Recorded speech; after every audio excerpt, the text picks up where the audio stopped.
Olá pessoal, tudo bem? Começamos mais uma edição do Diário Podcast, aqui nessa parceria maravilhosa entre o Grupo Diário e o Teresópolis Shopping Center. E, como sempre, já começo aqui agradecendo primeiro a sua disponibilidade por deixar um tempinho aí na sua rotina para nos assistir, acompanhar as nossas discussões aqui e também por interagir tanto com o Grupo Diário quanto com o Teresópolis Shopping Center. Muito obrigado, por suas palavras aí, a imensa maioria positivas. Obrigado, tá?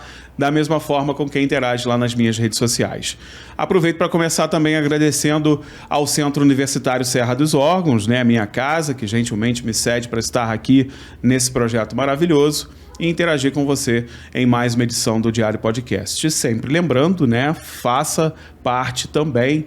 Se você conhece alguém bacana, que você queira conhecer um pouco mais, ou conhecer um pouco da vida, da rotina, faz a indicação lá nas redes sociais, entra nos nossos canais de interação e deixa lá a sua sugestão. Gostaria que o Anderson entrevistasse alguém, alguém que você conhece, alguém aí da sua rotina, alguém que faça diferença efetivamente aqui na nossa cidade e região. Fique à vontade para participar conosco, tá bom? Bom, eu aprendi na faculdade de jornalismo que o jornalista, ele é um contador de histórias, Ele vive de contar histórias. Eu sempre fiz disso uma premissa na minha vida profissional, Se aproximando aí de 2 décadas já como profissional da área de comunicação. E eu, como um bom contador de histórias, que sempre me considerei, sempre gostei muito de ouvir histórias para poder reproduzi-las, A gente tem que ouvir muito para poder ter o que contar também. E foi assim, ouvindo uma história, que eu me encantei e fiz questão que estivesse essa minha convidada logo no começo do Diário Podcast, para compartilhar com vocês. Afinal de contas, a ideia do podcast é essa, compartilhar boas histórias, histórias inspiradoras, histórias que vão contribuir para o nosso dia a dia, para a sua vida, vão engrandecer aí a tua trajetória também. E foi numa dessas histórias encantadoras que eu me encantei e fiz questão que ela estivesse aqui com hoje. Pessoa batalhadora, com uma história muito bacana de vida, com um envolvimento com a nossa cidade maravilhoso, mesmo estando hoje numa rotina em outra capital, não digo nem na nossa capital não, em outra capital, faz questão de ter as suas raízes aqui, faz questão de falar para todo mundo que ela é de Teresópolis, com muito orgulho. E isso é um pouco do que eu também sinto e por isso me senti mais próximo ainda. Mariana Queiroz é a minha entrevistada de hoje e você vai conhecer um pouco mais. Mariana, obrigado primeiro pelo seu sim, Um maluco lá manda um WhatsApp para ela, vem cá, vamos participar de um podcast? Mas que isso, que podcast é esse? Então, primeiro, obrigado pela tua confiança, Imagina. Minha história contigo começa no teu Café com Ideias, que foi maravilhoso, um compartilhamento de ideias maravilhoso. E lá eu conheci uma Mariana batalhadora, com uma história de vida inspiradora, passando mesmo por alguns perrengues até chegar hoje na posição que ela está, que a gente já vai falar daqui a pouco, Mas vamos começar pelo começo. Mariana, conta um pouquinho para mim de como é que surgiu essa coisa, dessa mulher tão determinada, Foi pelo menos o que eu vi na sua palestra do Café com Ideias. A determinação e a vontade de crescer sempre foram muito marcantes, Em todas as suas tomadas de decisão, De onde você tirou isso? Você tem uma mãe forte, uma avó forte? Geralmente são as mulheres fortes. Sim, Anderson, sim. Primeiro, obrigada, viu? Adorei o convite, me sinto super lisonjeada pelo convite, pelas suas palavras. Tenho, sim, uma família de mulheres muito fortes, Tenho uma família que sempre me apoiou em todas as minhas decisões, sejam elas quais tenham sido, mas sempre tive muito apoio da minha família, sim, e muito incentivo. Tá, eu acho que a minha história com Teresópolis, eu acho que ela começa por um lado, talvez ruim, familiar, que foi a perda do emprego da minha mãe. Sim. A minha mãe, a gente morava em Niterói, eu sou nascida em Niterói, criada em Niterói. E a minha mãe sempre foi uma executiva de mercado também. Minha mãe trabalhava numa grande empresa. Quando houveram ali alguns desligamentos, eu tinha por volta dos meus 17 anos, e a minha mãe foi desligada. No desligamento da minha mãe, a única oportunidade de ter um custo de vida mais barato, numa qualidade similar à cidade a qual eu pertenço, que é Niterói, era Teresópolis. Porque a gente já tinha aqui um apartamento e a minha mãe frequentava muito Teresópolis, tanto na adolescência quanto depois de ter casado e tudo mais. E aí entendemos por bem vir para cá. A princípio, confesso, quando eu cheguei aqui... Foi um choque, né? Um choque. Eu imagino. De realidade, porque eu morava numa cidade grande. Niterói é uma cidade metropolitana, metropolitana, né? Cosmopolita, cheia de coisas, amigos, uma idade muito cruel. Pois é. Né? A formação ali dos meus próximos aos meus 18 anos, onde a gente iria entrar para a faculdade, onde vários sonhos ali se construíram e que foram frustrados, querendo ou não. Né? Mas eu tinha duas opções. Ou eu me frustrava, ou eu abraçava e falava, eu preciso vencer. Vambora. Eu, por característica própria, não sou uma pessoa que me dou por vencida com facilidade. Né? Para uns isso parece insistência, parece uma pessoa que não aceita muitos nãos, e sim, de fato não aceito. Né? Eu acho que tudo tem um porquê, e aceito o não, desde que ele venha embasado. Justificado. Né? E aí, quando eu cheguei na cidade, embora muito triste com tudo que estava acontecendo, me deparei com pessoas aqui super de braços abertos, amigos que carrego até hoje aqui, legal, de escola, que me acolheram muito bem. E quando eu cheguei aos meus 18 anos, que eu me formei na escola, falei, bem, agora eu preciso pensar em fazer minha faculdade. Sim. Só que a minha mãe seguia sem emprego, né? Então, eu precisava bancar a minha faculdade. Não ia vir do céu o dinheiro, né? Eu não tenho um pai presente, nunca tive. Então, era minha mãe, né? Eu falei, bem, já tenho 18 anos, tirei minha carteira de trabalho e distribuí currículo em Teresópolis, no comércio de Teresópolis. Para minha grata alegria, eu fui contratada como extra-natal. Que legal. Né? Na Top Spin, do Flávio Cupelo, a quem eu tenho uma grande admiração, um puta empresário, uma puta pessoa, uma grande pessoa, assim, que me abriu as portas, assim, completamente do negócio dele. Eu fui ganhando cada vez mais espaço e relevância. Entrei como extra-natal, me tornei vendedora, comecei minha faculdade, virei gerente da loja, o que não existia, esse cargo ali, porque ele tomava conta de tudo, mas eu abracei aquilo como se fosse meu.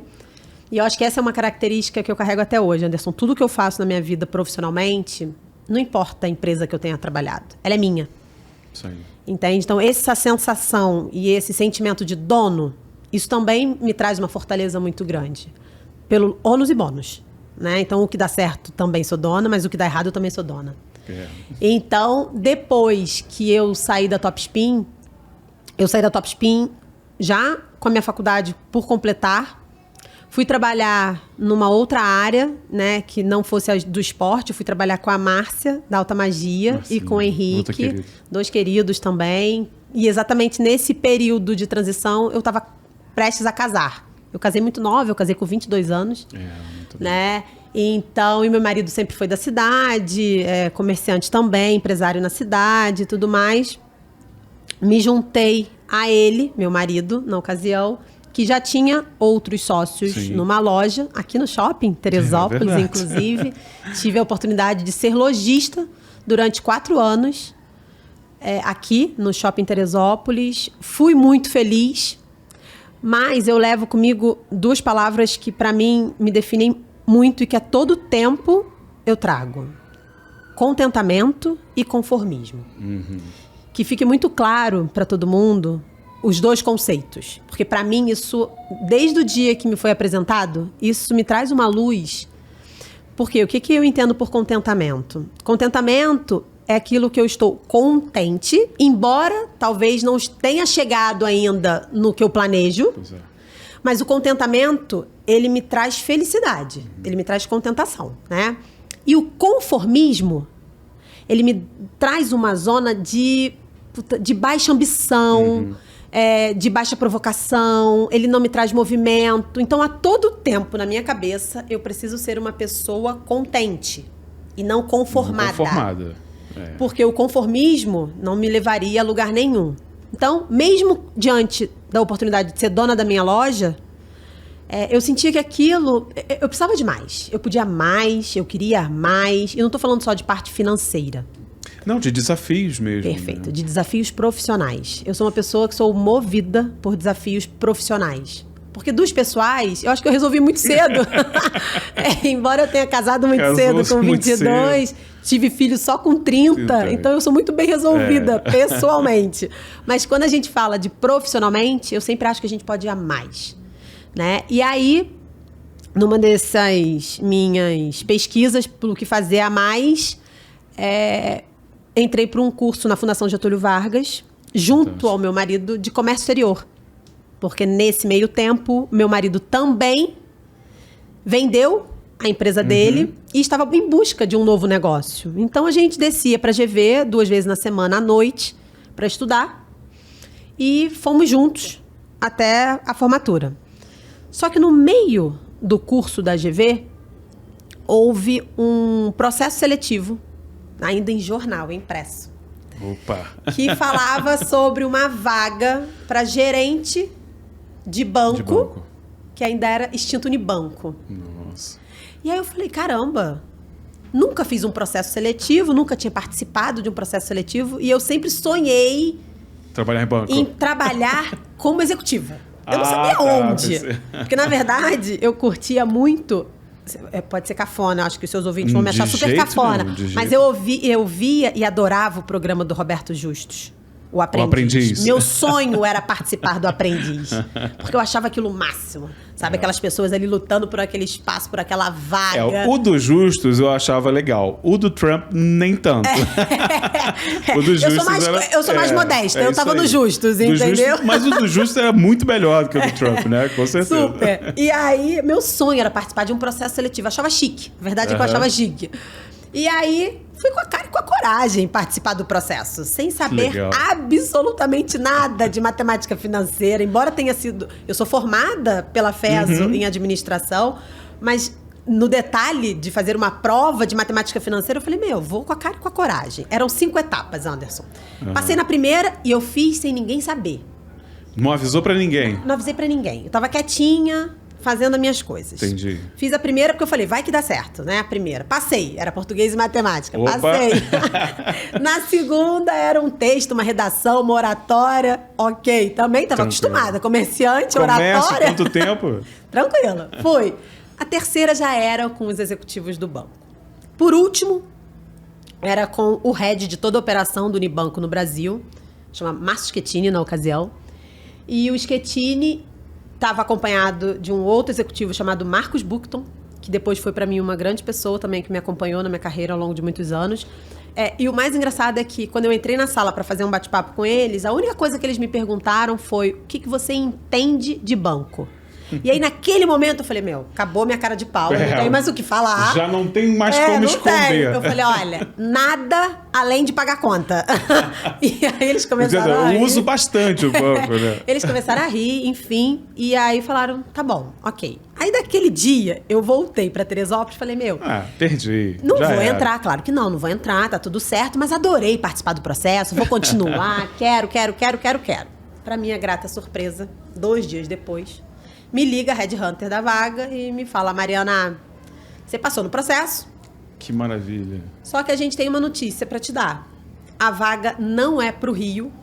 A vaga ela pode ser para qualquer estado do Brasil. Eu falei, gente, ferrou. Tinha acabado de casar, eu tinha 3 anos de casado. Eu falei, Vinícius vai separar de mim. Se eu falar que vou ter que morar, sei lá, né, em Belém, não sei. Vamos pro Acre amanhã. Exato. Mas... falei, quer saber de uma coisa? Ele trouxe a notícia pra casa, dividi com ele, e ele falou, vai, se joga, vambora. Hoje, vambora, não tem nada que nos prenda aqui. E esse foi, eu acho que, o maior incentivo que eu recebi, né? Vai. Esse vai me fez toda a diferença. E eu fui, né? Me desfiz da loja, deixei com o antigo sócio, uma pessoa que também eu tenho um grande apreço, e fui tocar minha vida, né? E fui muito feliz, muito feliz por 16 anos fazendo gestão de pessoas no Itaú. Que depois o Unibanco foi, né, absorvido pelo grupo Itaú. Em 2008, o Itaú foi comprar... O Unibanco. Itaú comprou o Unibanco, houve uma fusão ali das administrações, mas eu me mantive na mesma cadeira. Pelo incrível que pareça, as oportunidades, elas cresceram absurdamente, né? E eu sempre estive preparada para o próximo passo. Sabe assim? Isso é preciso a gente salientar, porque eu lembro que eu acompanhei de perto noticiando, né, essa fusão e gerou muito conteúdo à época com relação a essa questão das pessoas que iam ser aproveitadas, porque talvez tenha sido o maior investimento da fusão. Sim. Foi na busca de quem realmente deveria continuar, né? O RH, né? Não é RH. Tiveram bastante trabalho. Muito trabalho. E você se mostrou pronta para essa nova fase. Exato. Eu acho que tinha uma mistura ali na minha composição profissional que era um pouco de um perfil nada bancário, porque eu não tinha uma origem. E já estava mudando isso também, né? Assim, aquela coisa do nem parece banco, né? Que você já ouviu falar em algum lugar. Não é por acaso, gente, porque as pessoas estavam de saco cheio já daquele formatinho. E não era só a impressão das pessoas a respeito do negócio banco. Não. O próprio negócio banco já vinha mudando. A gente já tinha uma perspectiva de entrada de novas formas de se fazer negócios, de novas formas de se tocar a vida financeira das pessoas. De novos players. De novos players que eram absolutamente contrários ao que a gente tinha no mercado. Então, ou seja, já era uma mudança de mentalidade que não cabia aquela coisinha do banco, caixa, gerente. Banco, caixa, gerente. Não dá para fazer do lado de fora, vai no caixa, não dá para fazer no caixa, vai no gerente. Mas, Anderson, eu vou te dizer que esse modelo ainda perpetuou por muito tempo. Muitos anos, sem dúvida. Muito tempo. Mesmo pós-fusão... Mais com resistência do consumidor total, até, né? Exatamente. Porque, na verdade, foi o consumidor que ditou essa mudança. Perfeito. Porque para as instituições, gente, se dissessem, foi igual a questão, eu comparo muito com o ensino à distância, Perfeito. né? O EAD. Assim, o EAD veio obrigatoriamente, mas muitas instituições já estavam prontas, já tinha ali o seu plano B, já estavam equipadas, tanto que quase todas, ou quase a grande maioria, em poucos dias já estava com tudo em EAD, né, durante a pandemia, quando houve a necessidade. O banco já estava pronto, né? Sim. Já tinha esse pensamento dessa nova forma, que hoje a gente nem consegue mais pensar, né? Poxa, mas tinha que fazer aquilo tudo. Hoje eu faço tudo no meu aplicativo, eu não vou a banco. Eu tenho uma relação com o meu gerente pelo WhatsApp, que era uma coisa que não dava para pensar, era inaceitável. Democratizou o acesso, facilitou o acesso, porque os gerentes hoje estão muito mais acessíveis do que naquela época. E mudou a mentalidade um pouco também, né? Exato. A gente ainda tem muita resistência. Tem muita resistência. Eu acho que a gente tem muita resistência a tudo. A todo tempo, nós, consumidores, desconfiamos. Exato, a gente desconfia de tudo. Nossa, mas agora eu vou fazer tudo pelo aplicativo. Mas isso é porque o banco não quer pagar, porque o gerente não quer fazer. É sempre a culpa do outro. É só você ver o Pix, né? O Pix. Exato. Eu não vou usar isso não, isso é coisa da esquerda. Isso é coisa da China. É coisa da China. Isso é coisa da China. A China implantou lá um negócio que eles vão saber tudo que eu tô comprando. Exatamente. Eu sinto muito lhe informar. Todo mundo já sabe o que você tá comprando. Exatamente. As pessoas já estão se programando porque você vai comprar. Né? Então, e essa resistência, ela perpetua. Né? Então, as empresas hoje, elas têm uma dificuldade não só com o consumidor final, mas interna. Interna, sim. Porque o próprio colaborador cria essa barreira da resistência. Né? Então, as grandes companhias passam por transformações culturais gigantescas. E viraram grandes escolas também, né? Total. Investiram em capacitação. Total. E isso foi um processo muito legal. Mas eu queria que você falasse um pouco dessa tua trajetória no Itaú, né? Que é fundamental, inclusive, para a posição que você tem hoje de liderança, né? Eu acho que essa vivência que você teve conhecendo o cliente, conhecendo contas grandes, né? Que eu acho que talvez tenha sido o teu maior desafio. Imagino que quando você pega uma responsabilidade dessa, né? A gente está falando ali de contas volumosas e tudo mais, num grande centro, né? E conta um pouco, como é que você chegou a esse status, né? De ser a responsável, por exemplo, por essas contas mais abastadas do banco. Então, vamos lá. Eu acho que, como eu falei para vocês, quando eu entrei no processo, o processo já era para uma vaga de líder de agência. Legal. Então, eu já entrei com skill de liderança. Né? Legal. E o legal do Unibanco e do Itaú, na ocasião, quando eu entrei, é que as agências, elas possuíam contas pessoas físicas e jurídicas. Então ficava debaixo do meu guarda-chuva a administração desse amplo negócio físico e jurídico. O que para mim foi assim um aprendizado gigantesco, porque eu só tinha uma vivência jurídica, né? Pouco eu conhecia da física. E ali eu pude mergulhar e entender melhor. Então, quando eu entrei no Unibanco, eu já entrei como líder. E ao longo dos próximos 10 anos, eu me tornei líder de líder. Olha.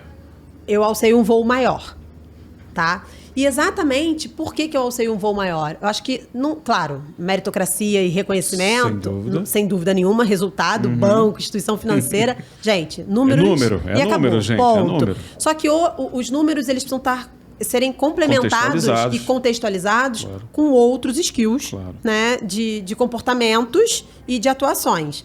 Então, quando eu me tornei líder de líderes, eu já estava numa cadeira de gestão de uma agência de alto padrão, que são as agências do Personnalité.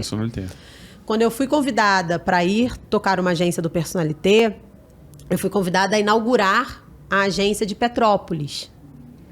Então, fui responsável pela escolha do local onde a gente montou a agência. Fui responsável por 100% das contratações do time. De fato, eu comecei um negócio do zero, de alto padrão, em Petrópolis. Porque, na ocasião, nós fizemos um estudo de mercado na região serrana e a região com a maior renda per capita é Petrópolis, na ocasião. Então, foi lá que foi escolhido ser montada a agência. Dali eu fiquei só 1 ano e meio e eu já fui convidada para assumir uma agência no Rio de Janeiro, que era a principal agência da Barra da Tijuca, no Rio de Janeiro. Tamanha exposição que uma agência em Petrópolis me deu.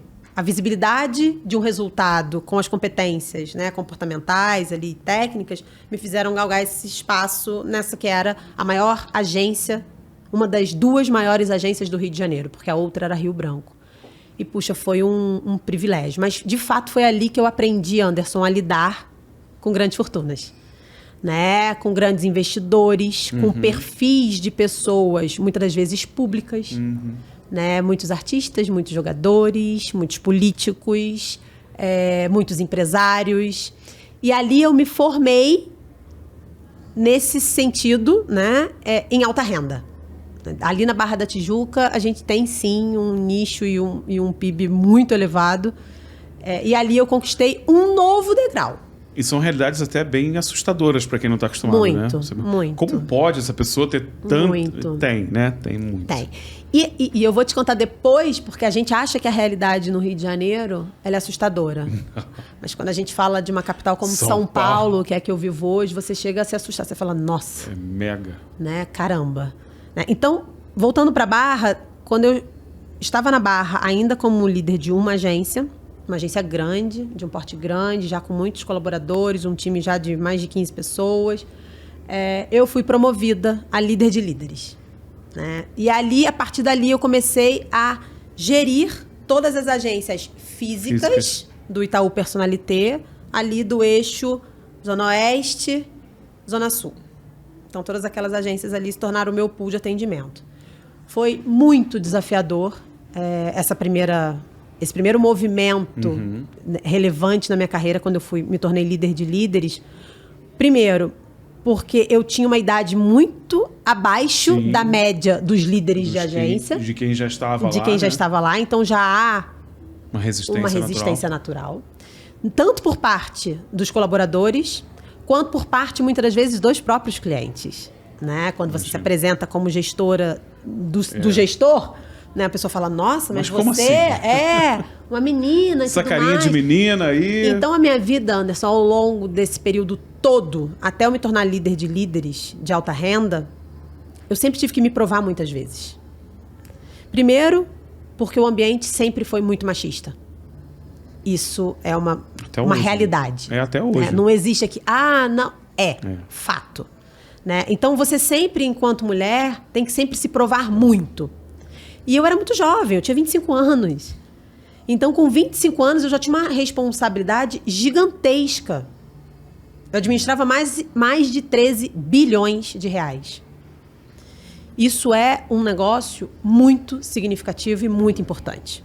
Né? Muitas pessoas ali naquele meu guarda-chuva, naquela minha gestão. Então, extremamente desafiador, mas extremamente proveitoso para tudo aquilo que eu ainda vislumbrava como planejamento, né? Muitas das vezes eu escutei: nossa, Mari, já chega, puxa, para quê? O contentamento tá legal, né? Perfeito. Mas o conformismo não pode chegar. Exatamente. E eu sempre bati nessa tecla: o meu contentamento tá ok, meu conformismo não vai me chega. dominar. Não tá pra bom. perto de mim. Eu tinha filho pequeno, eu morava no Rio sozinha com meu filho, com a minha ajudante, Vinícius morando em Teresópolis, mas ainda assim eu falei: eu ainda posso mais, eu quero mais. E aí veio o convite, depois de tocar o Rio de Janeiro por 5 anos aproximadamente, 4 anos e pouquinho, veio o convite do próprio Itaú Personalité para que eu fosse tocar a Praça de São Paulo. Então aí o universo é outro. Para você que está em casa, né, você que está nos acompanhando aí onde quer que você esteja, pra gente aqui que está na região sudeste, pode até parecer realidades muito próximas, né? São Paulo e Rio de Janeiro. Mas para quem conhece a realidade de mercado, a realidade de investimentos, a realidade até de empreendimentos, é uma distância absurda entre Rio e São Paulo, né? Às vezes inimaginável. Quiçá, se é de outros estados do país para o Rio de Janeiro já é grande, imagine para São Paulo, né? São Paulo é muito diferente em relação ao Rio para cima. E eu acredito que isso tenha sido assustador para ti. Você sabia dessa realidade? Você já tinha essa noção? Então, eu tinha uma noção, mas eu não tinha dimensão. A noção eu sempre tive, né? Porque, puxa, trabalhando no mercado, é nítido essa diferença, a percepção e tudo mais. Mas eu não tinha dimensão. Eu acho que só quando a gente vê em todos mesmo, os âmbitos, tá, Anderson? Eu falo muito que no âmbito profissional, a mão de obra no Rio de Janeiro, ela é muito diferente da mão de obra sem dúvida, do paulistano. Tá? O paulista, ele tem uma gana diferente do carioca. O carioca tem um estilo mais low profile de trabalhar, de se sentir mais bem sucedido. O paulistano não. O paulistano, ele tá a 2 horas de distância do trabalho, não tem tempo ruim. E ele se cobra muito, né? E ele se cobra por quê também? Porque a mão de obra lá tem muito mais concorrente limite, né? do que aqui no Rio de Janeiro. Né? Aqui no Rio de Janeiro, a gente sabe que o bom profissional... Ele consegue se estabelecer. Ele consegue se estabelecer, mas ele é mais escasso. Então você tem um valor diferente até. Tem, sem Quando dúvida. você vai para o mercado de São Paulo, São Paulo tem muitos bons profissionais. Né? Então, puxa, aquilo é uma concorrência diária e natural. Então ela te faz pensar de forma diferente. E aí, ainda, quando eu cheguei em São Paulo, eu me deparei, além de uma realidade diferente, uma estrutura organizacional ali também muito diferente. Porque eu passei a estar diretamente na sede do Itaú. Né? Então também você tem um ganho com isso. Todo mundo que está ouvindo a gente e que trabalha em grandes companhias sabe a diferença que de estar na matriz, de estar na matriz, de você estar próxima das tomadas de decisão, de você estar ali vendo a coisa acontecer, de você estar distante, executando, recebendo informação, mas estando distante. Eu passei a participar muito ativamente. Não é tão bom também, porque às vezes o diretor te chama e aí não tem que pegar a ponte aérea.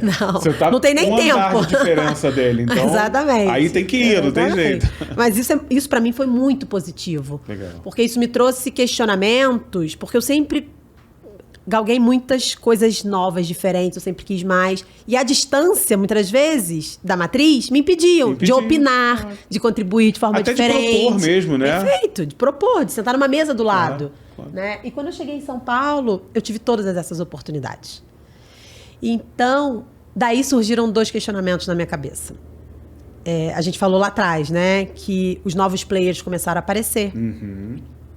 Novas ferramentas começaram a surgir. Pensamentos mais disruptivos começaram a invadir. E eu, como muito curiosa que sempre fui, chegou um determinado limite que eu falei, não tenho mais espaço aqui. Porque a minha concepção de negócio para frente, o banco não vai conseguir acompanhar. Porque o banco é um transatlântico. Para ele fazer qualquer movimento, ele precisa de tempo. Não é que... Assim, eu sou super grata, me relaciono com o Itaú de forma muito aberta, respeitosa, sair pela porta da frente, eu tenho certeza que se alguém ouvir esse meu podcast, que tenha trabalhado ou que tenha sido meu líder no Itaú, sabe que eu saí pela porta da frente, como eu tenho certeza que se algum dia eu precisasse voltar, eu teria minhas portas abertas. Mas naquele momento, diante daquele transatlântico, eu falei, quem precisa se movimentar sou eu, né? E foi aí que eu me provoquei a ir para o Vale do Silício primeiro. Eu estive no Vale do Silício em 2019 com a Startse, que é uma empresa que eu também super admiro. São meninos ali super disruptivos, sempre inovadores, vanguardistas, buscam sempre inovação para trazer conteúdo de alta qualidade. E eu fui com eles para o Vale do Silício para fazer uma imersão em conceitos de startup. Não que eu quisesse montar uma startup. Entender o que mas eu precisava entender essa dinâmica do pensamento disruptivo. Sim. Essa dinâmica do ter que se provar no curto espaço de tempo, porque você tem investidores que estão ali apostando em você. Uma dinâmica completamente diferente de tudo que eu havia vivido, né? E foi ótimo no Vale do Silício. Foi maravilhoso. Eu voltei de lá, assim, certa de que eu precisava me movimentar. Não sabia para quê, nem para onde, nem absolutamente nada. Mas estava dado que naquele meu momento não era mais no Itaú a minha chance de botar em prática tudo aquilo. Embora eu tivesse abertura no Itaú, embora eu tivesse proximidade com as lideranças, mas entendia que o momento do banco não era o meu momento. E aí tomei a decisão de pedir meu desligamento. Mas antes de tomar a decisão de pedir desligamento, eu fui me certificar que eu estava tomando a decisão certa. E aí foi quando veio a China na minha vida. E meu marido, como era empresário, importador, já tinha ido para a China 13 vezes. Verdade. Já tinha uma relação até já. Total. E Vinícius sempre falou, você tá louca, a China é um horror. Que aquilo tudo é um horror. E ele falava horrores da China. Mas ele encarava uma outra China, né? Exatamente. A China dele era uma China de interior, de produtor rural. Né? E não uma China da economia, não uma China de vanguarda. E eu tinha certeza que eu tinha que ir para a China, porque eu queria entender essa dinâmica, né? Queria ver por outro ângulo como é que o que é a China, gente? A China é tão fechada que o que chega pra gente de informação da China, Anderson, é o que eles permitem que chegue. Verdade. Se você não estiver na China, você não vê. Você não sabe o que é a China.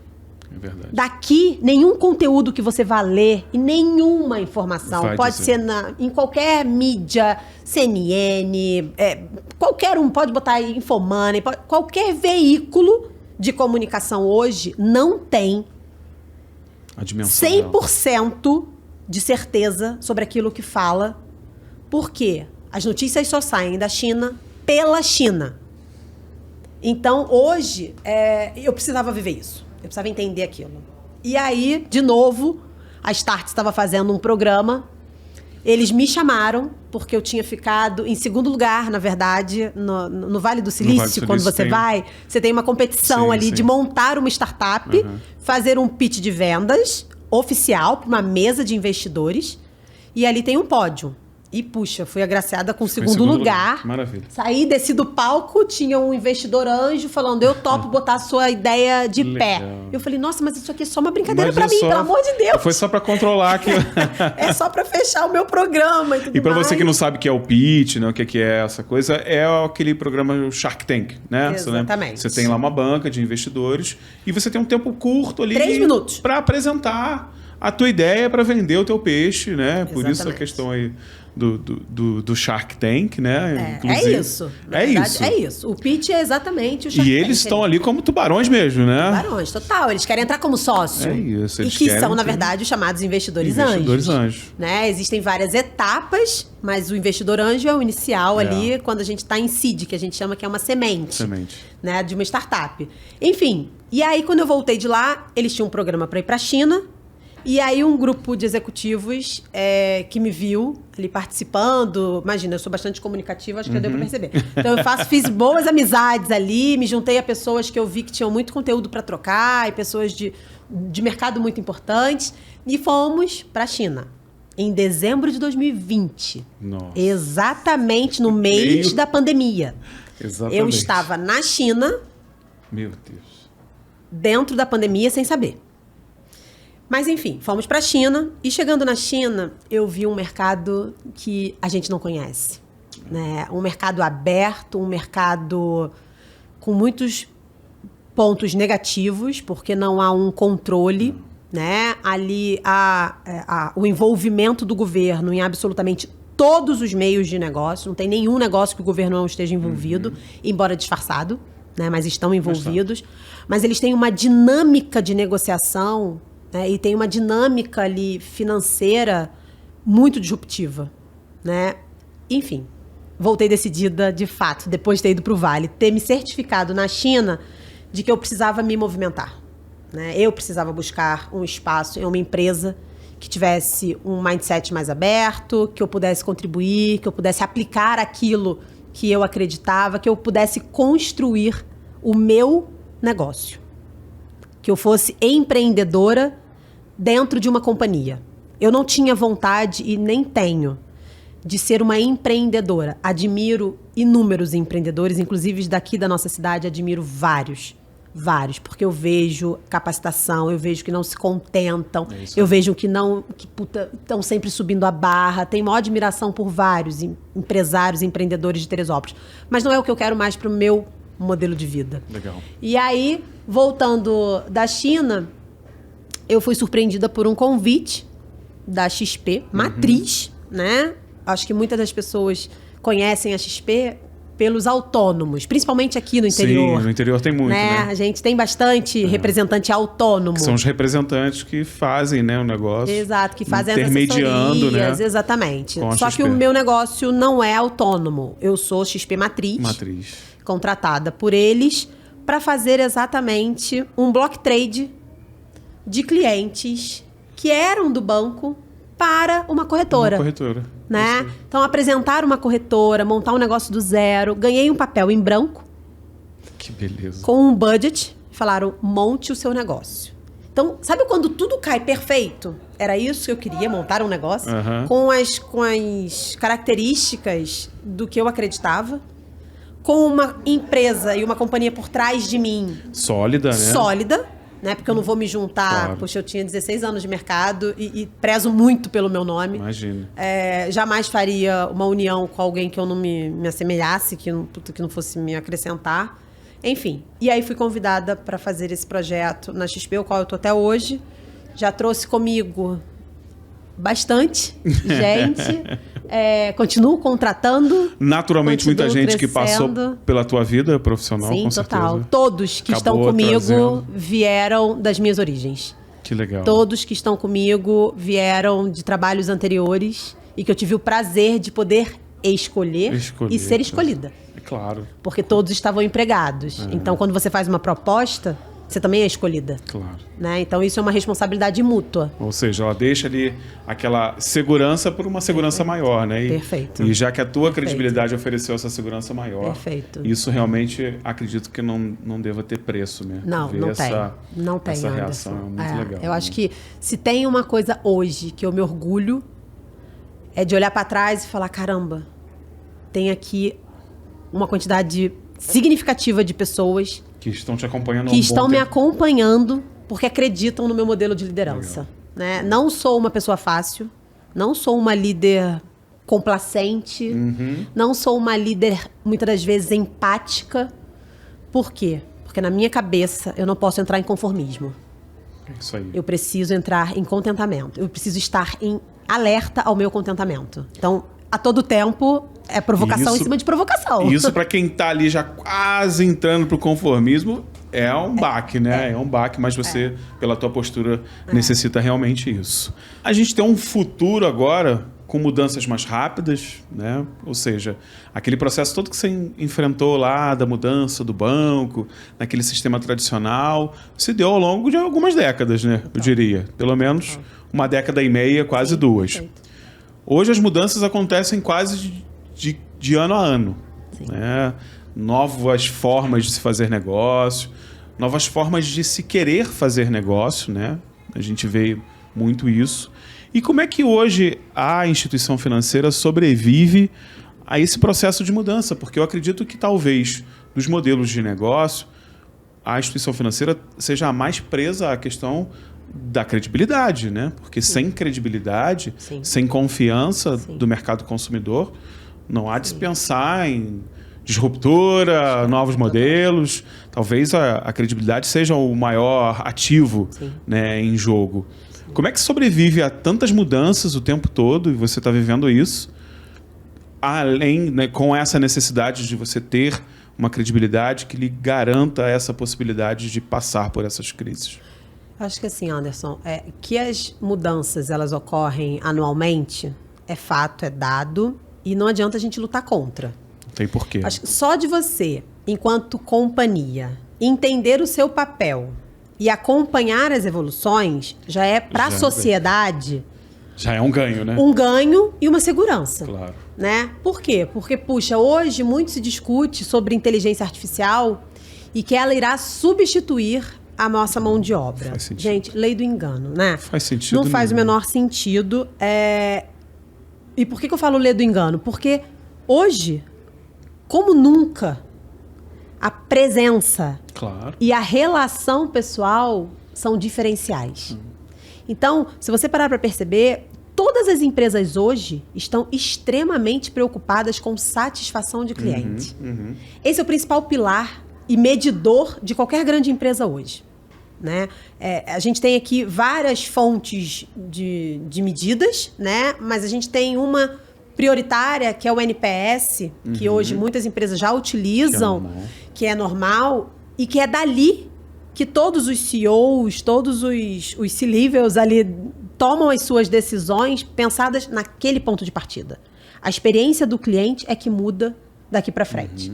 Né? Então, como é que a gente une a melhor experiência ao cliente com a segurança do nosso mercado? Porque, não sei se todo mundo sabe, mas o nosso sistema financeiro nacional hoje, o brasileiro, ele é o mais seguro do mundo. Sim. Né? A gente tem aqui controles e instrumentos... E regulações que nos asseguram de grandes perdas, de grandes especulações, né? De possível... Claro que não dá para trazer 100% da realidade, né? Mas assim, de possíveis perdas expressivas. Então...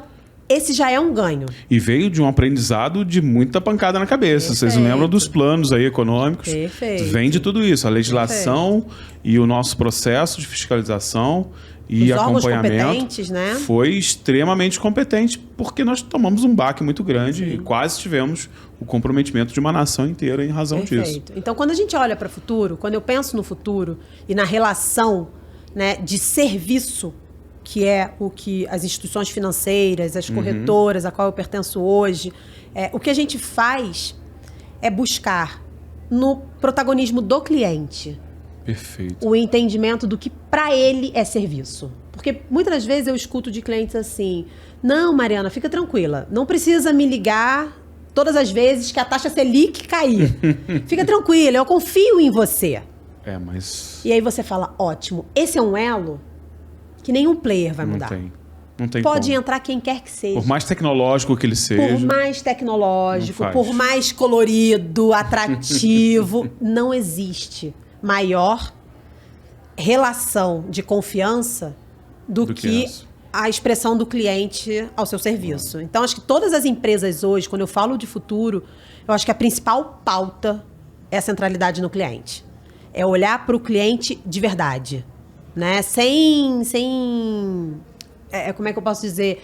Sem falsas especulações. De falar, o cliente acha aquilo. Não, hoje você tem o poder. Você pode mensurar isso. Exatamente. Você pode mensurar. Você tem a capacidade de mensurar isso em tempo real. Né? E você não precisa mais ficar esperando para que venha um órgão externo e te aponte uma falha sua, ou que venha uma nota no jornal. Tem muita reclamação sobre você aqui. Exato.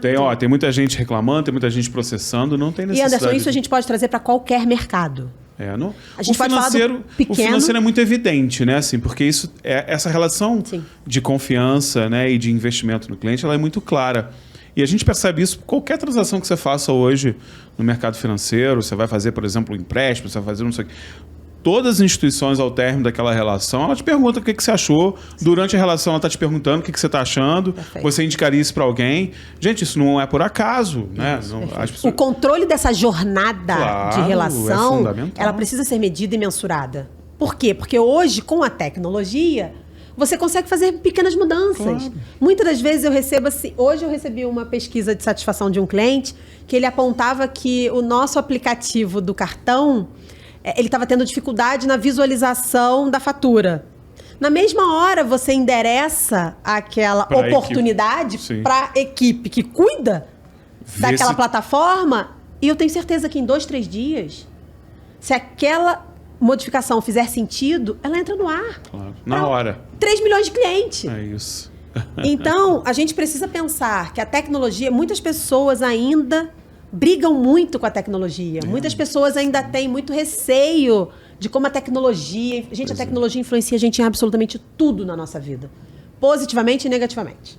Mas eu, como boa canceriana, gosto de olhar pelo lado positivo das coisas. Né? Eu estou sempre olhando para as coisas pelo olhar positivo. Claro. E das experiências que eu tive, todas as inserções tecnológicas que eu vi acontecer sempre foram para melhor. Né? Você citou aí a chegada do Pix. A gente não falou, mas o Open Finance. O Open Finance é fantástico. Abertura a mercado, né? Gente, isso são disrupções que beneficiam a todos. Você entra hoje no aplicativo do teu banco, ele te diz quanto você tem no outro banco. Exato. Isso não é uma coisa ofensiva, gente. Isso é usar a tecnologia ao seu favor. Perfeito. Porque você tem mais segurança, você tem mais garantias. E para te ajudar a tomar as melhores decisões. Claro. Porque se hoje você tem 5 players que sabem o que você tem a mercado, um player vai brigar com o outro para ter o seu Você bolso. vai ter a possibilidade de ter ali alguém disputando você. É isso. E não pelo lado negativo, né? Claro. Tem muita gente que fala, nossa, mas agora o banco tem acesso a tudo.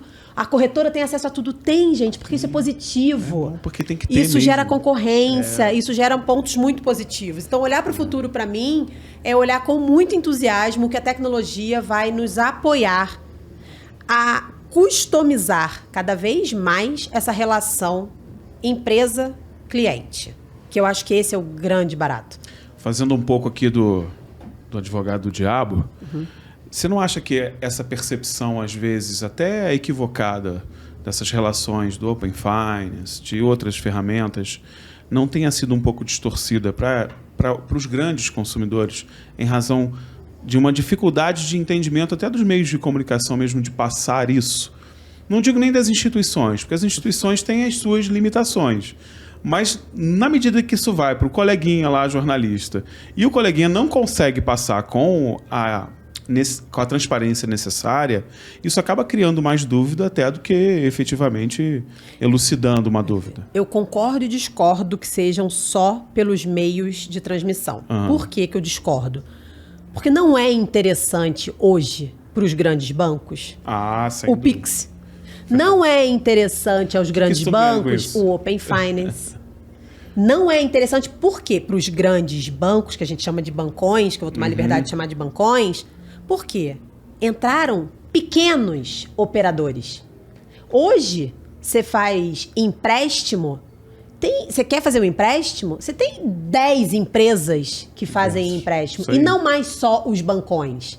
Então, por que não houve uma divulgação melhor, mais assertiva, mais propositiva, mais positiva?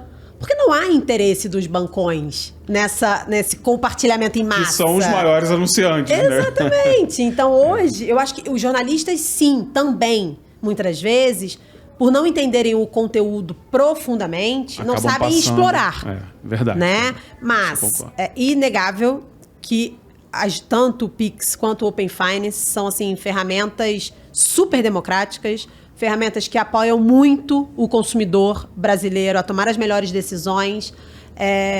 E aí, por outro lado, os bancões tiveram que se movimentar de outras formas. E também se movimentaram pró-cliente.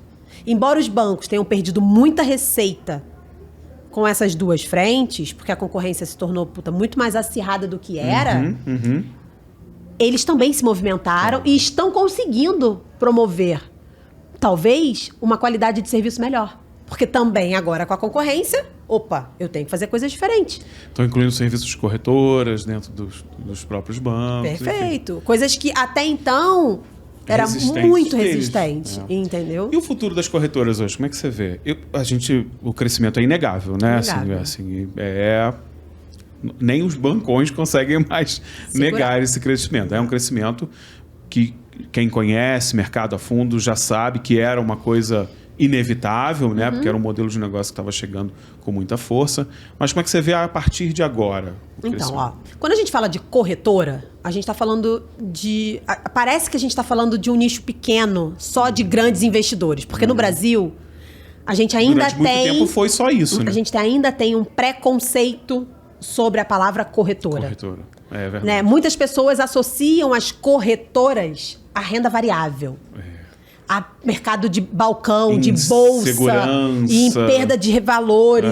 Isso aí. E as corretoras não são só isso. As corretoras, elas cuidam do patrimônio familiar. E essa é uma diferença grande para os bancões.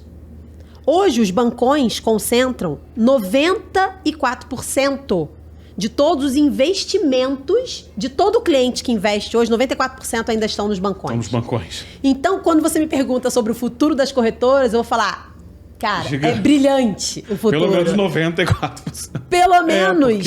Eu tenho aí 90% desse mercado ainda a conquistar. Concentrado. E ainda muito concentrado. Então, hoje, quando a gente fala... E por que as corretoras também se modificaram? Né? Porque quando você olha para as corretoras hoje, muitas delas, incluindo a minha companhia, eu não tenho mais só um portfólio de investimentos. Eu entendo que para o cliente investidor faça sentido ele comprar um imóvel financiado.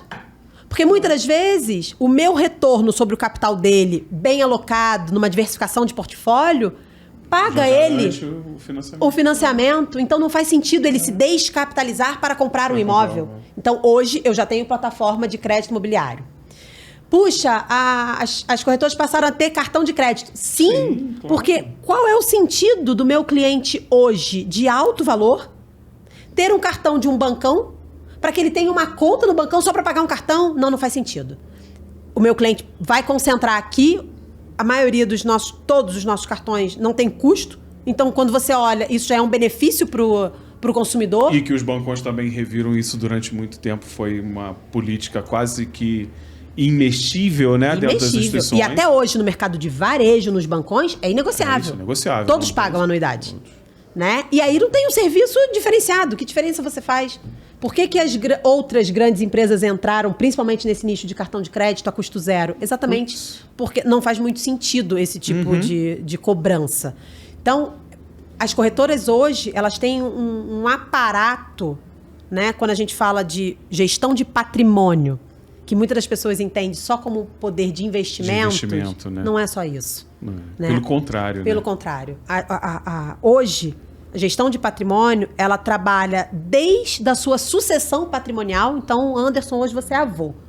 Né? Como é que você vem planejando o seu futuro? Puxa, você precisa de uma apólice que te assegure um poder de vida. Puxa, você vai precisar se ausentar do seu trabalho por algum problema de saúde e tudo mais. Como é que fica a sua renda familiar? Isso faz parte da minha gestão de patrimônio.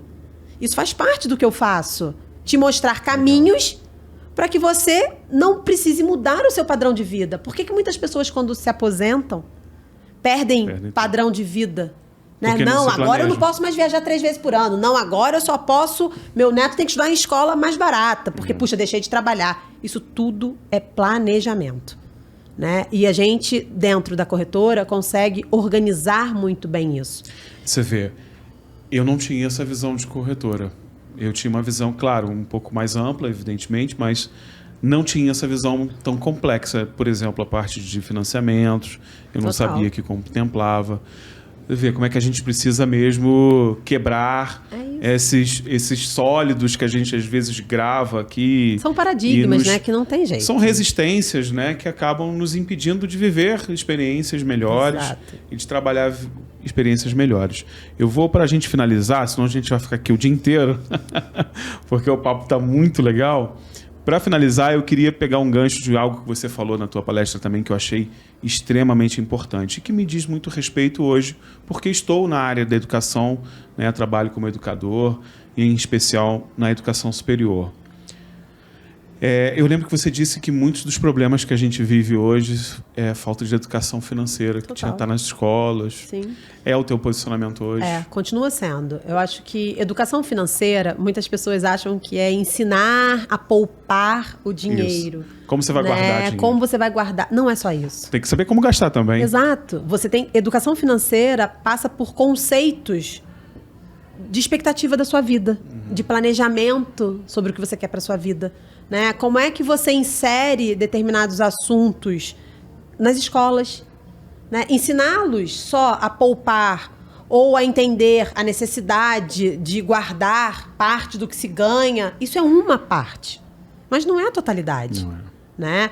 Por quê? Porque senão também você vai criar gerações frustradas. E eu vejo vários. No passado, sabe o que acontecia? Quantos você conhece? Você vai, cada um que está ouvindo vai fechar o olho, vai se lembrar de 2, 3, que você olha e fala, nossa, tem tanto dinheiro, mas não soube curtir a vida. Não curtiu a vida. Não faz nada, né? Por quê? Porque o dinheiro é mais importante do que... Além do dinheiro ser mais importante, a pessoa não se planeja. Então, você não sabe o que você tem e quanto você pode avançar, o quanto você pode usufruir. Verdade. Então, educação financeira tem muito a ver com poupar, mas tem muito a ver com usufruir. Usufruir, principalmente, né? É necessário usruir. É necessário. Pô, a gente trabalha pra caramba. Todo mundo, né? Então, você se planejar para viajar, você se planejar para comprar alguma coisa. Isso é educação financeira. Eu quero trocar de carro. Você resolve trocar de carro da noite pro dia? Não. É planejamento. Poxa, você vai se planejar. Como é que eu troco de carro? Será que é melhor eu me descapitalizar e pagar meu carro à vista? Será que é melhor eu fazer uma prestação? Será que essa prestação cabe no meu orçamento? Será que isso é uma prioridade? Mas não falar, não, imagina, não vou trocar de carro esse ano. Tá muito caro. Não é o melhor momento. Não. Né? O equilíbrio, na minha opinião, educação financeira é esse equilíbrio entre o apresentar, né, às crianças o saber poupar e ao saber usufruir. Né? O limite entre um e outro é necessário. Não é só poupando que você vai ter uma vida plena. Conheço vários e posso falar com categoria. Você vai gerar um adulto frustrado. E uma família frustrada. Porque muitas das vezes... leva a família toda para esse pensamento. Essa pessoa que detém um patrimônio grande e muitas das vezes conquistado por trabalho braçal, né? Essas pessoas têm muito mais dificuldade de conseguir usufruir. E eu admiro aqueles que conseguem. Porque eles associam o ganhar com o quanto de força, o quanto de suor, o quanto de dias que eu trabalhei para ter o que eu tenho. Então, não vai ser a minha família quem vai usufruir. Então, se constrói em torno daquilo uma bolha. E um pensamento ruim também, que eu acho que é um pensamento muito destrutivo, que é a associação do sucesso ao acúmulo. Perfeito. Nem sempre acumular é ter sucesso. Perfeito.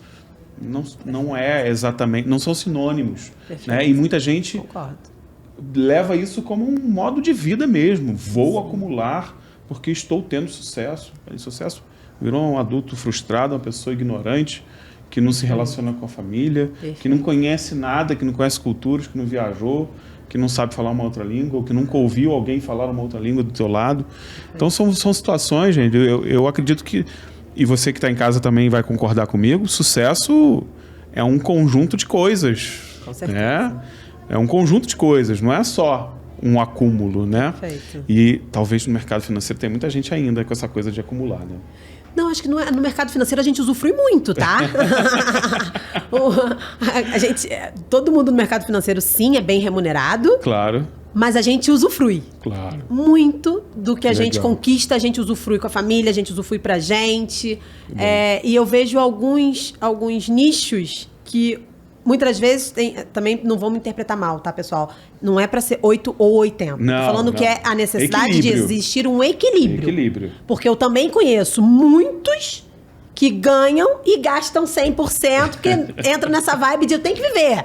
Tem gente que gasta 110%. E aí você fala, calma, mas você tá vivendo. Vamos viver com calma, gente. Exato. Um equilíbrio. Nem tanto, nem tão pouco. Exato. Mariana, muito bom conversar contigo, de verdade mesmo. Obrigada. Espero que você tenha gostado desse tempo que a gente passou aqui. Para mim foi maravilhoso, né? Quero te desejar aí muito mais sucesso nas tuas disrupturas, que eu sei que não vão parar por aí tão cedo. Ainda tem muita coisa ainda para ela produzir, inventar, criar, construir, né? Mesmo estando ocupando uma posição tão importante, né?